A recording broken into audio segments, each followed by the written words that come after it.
Hi hello, ഇന്ന് നമുക്കൊരു കുഞ്ഞു കോഴിക്കുട്ടീനെ ഉണ്ടാക്കിയാലോ. അപ്പോൾ കുഞ്ഞു കോഴിക്കുട്ടീൻ്റെ ആവശ്യക്കാരൻ എൻ്റെ മോനാണ്. മോനൊരു കുഞ്ഞു കോഴിക്കുട്ടീനെ വേണമെന്ന് പറഞ്ഞു.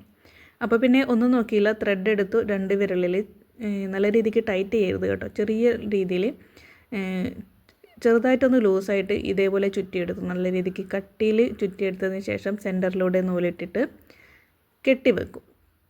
കെട്ടിവെച്ചതിന് ശേഷം എന്ത് ചെയ്യുക, നമ്മൾ വിരൽ അതിൻ്റെ ഉള്ളിൽ നിന്ന് മെല്ലെ എടുത്ത് മാറ്റിയതിന് ശേഷം വീണ്ടും ആ ഒരു കെട്ട് നല്ല രീതിക്ക് ടൈറ്റ് ചെയ്ത് കെട്ടുക, അഴിഞ്ഞു പോവാതെ ശ്രദ്ധിക്കണം. അങ്ങനെ കെട്ടിയതിന് ശേഷം നമ്മുടെ ഫോൾഡ് വരുന്ന ഭാഗമില്ലേ, ഇതേപോലെ മടക്കി വരുന്ന ഭാഗങ്ങൾ മുഴുവനായിട്ടും കട്ട് ചെയ്ത് മാറ്റാം.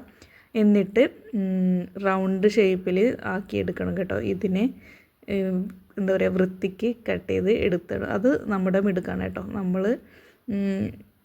നമ്മളെ ഐഡിയക്ക് അനുസരിച്ച് നല്ല വൃത്തിക്ക് കട്ട് ചെയ്തെടുക്കണം. അത് ഞാൻ അത്ര പെർഫെക്റ്റായിട്ട് കട്ട് ചെയ്തെടുത്തോ എന്ന് ചോദിച്ചാൽ എനിക്കറിയില്ല. നിങ്ങൾ കണ്ടിട്ട് കമൻറ്റ് ചെയ്യുക കേട്ടോ, വർക്ക് എങ്ങനെയുണ്ട് എന്നുള്ളത്.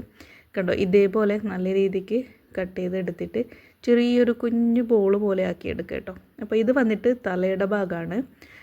അപ്പോൾ ബോഡി പാർട്ടും ഇതേപോലെ തന്നെ ചെയ്യണം. പക്ഷേ ബോഡി പാർട്ട് ചെയ്യുമ്പോൾ 3 വിരലാണ് യൂസ് ചെയ്യുന്നത്. 3 വിരലെടുത്തിട്ട് ഇതേപോലെ നൂല് ചുറ്റിയെടുക്കുക. അപ്പോൾ നല്ല കട്ടിക്ക് ചുറ്റിയെടുക്കണം. ബോഡി പാർട്ട് കുറച്ച് വലുപ്പം വേണ്ടേ, ഒരുപാട് വലുപ്പത്തിൽ കിട്ടില്ല കേട്ടോ. നമ്മളിത് കട്ട് ചെയ്ത് ഷേപ്പ് ചെയ്ത് വരുമ്പോഴേക്കും വലുപ്പം കുറഞ്ഞു വരും. അപ്പോൾ അതിന് കണക്കാക്കിയിട്ട് എടുക്കുക. ഇതേപോലെ 3 വിരലിൽ നൂല് അധികം ടൈറ്റ് ചെയ്യാതെ ചുറ്റാൻ പ്രത്യേകം ശ്രദ്ധിക്കണം. ടൈറ്റ് ചെയ്താൽ നമ്മൾ വിരലിൽ നിന്ന് അഴിച്ചെടുക്കാൻ ബുദ്ധിമുട്ടാവും കേട്ടോ. അപ്പോൾ ഇതേപോലെ എടുത്തതിന് ശേഷം സെൻറ്ററിൽ നൂല് വെച്ച് കെട്ടിയിട്ട് ഞാൻ നേരത്തെ പറഞ്ഞ പോലെ ആ ഒരു ഫോൾഡ് ചെയ്ത ഭാഗങ്ങളൊക്കെ കട്ട് ചെയ്ത് മാറ്റാം. എന്നിട്ട് ഷേപ്പ് ചെയ്ത് വെട്ടിയെടുക്കുക കേട്ടോ. അങ്ങനെ വെട്ടിയെടുത്തതിന് ശേഷം തലഭാഗം കുറച്ച് ചെറുതും ബോഡി പാർട്ട് കുറച്ച് വലുതായിട്ടും കിട്ടും. ഓക്കെ, അങ്ങനെ എടുത്തതിന് ശേഷം നമ്മൾ 2 ഭാഗവും, നമുക്കൊരു കോഴിക്കുട്ടീൻ്റെ ഒരു ഷേപ്പ് ഉണ്ടാവില്ലേ, ഒരു മോഡൽ, തല എവിടെ വേണം എന്നൊക്കെ നമുക്കൊരു ഐഡിയ ഉണ്ടാവില്ലേ, അതിനനുസരിച്ചിട്ട് വെച്ചിട്ട് ഒട്ടിക്കാൻ ഞാൻ ഗ്ലൂ ഗണ്ണ് യൂസ് ചെയ്തിട്ടാണ് ഒട്ടിക്കുന്നത്.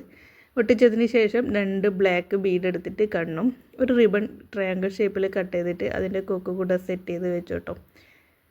കണ്ടോ, ഈ 2 സൈസിൽ, എന്തോ പറയുന്നുണ്ട്, നാവ് കുഴഞ്ഞു. ഈ 2 സൈസിലാണ് ആ റൗണ്ട് ആക്കിയെടുത്തത് കേട്ടോ. എന്നിട്ട് ഒട്ടിച്ചിട്ട് ഫൈനൽ റിസൾട്ട് ഇതാണ്. ഇഷ്ടപ്പെട്ടാൽ ലൈക്ക് ചെയ്യണം, ഷെയർ ചെയ്യണം, സബ്സ്ക്രൈബ് ചെയ്യണം. അപ്പോൾ വീഡിയോ എങ്ങനെയുണ്ടെന്ന് കമൻറ്റ് ചെയ്യാൻ മറക്കരുത്. ഈ ഒരു കുഞ്ഞു കോഴിക്കുട്ടിയെ നിങ്ങൾക്ക് ഇഷ്ടപ്പെട്ടിട്ടുണ്ടെങ്കിലും കമൻറ്റ് ചെയ്യണം. അപ്പോൾ എങ്ങനെയാണ്, നമുക്ക് മറ്റൊരു വീഡിയോയിൽ കാണാം അല്ലേ. അതുവരെ ടാറ്റാ, ബൈ.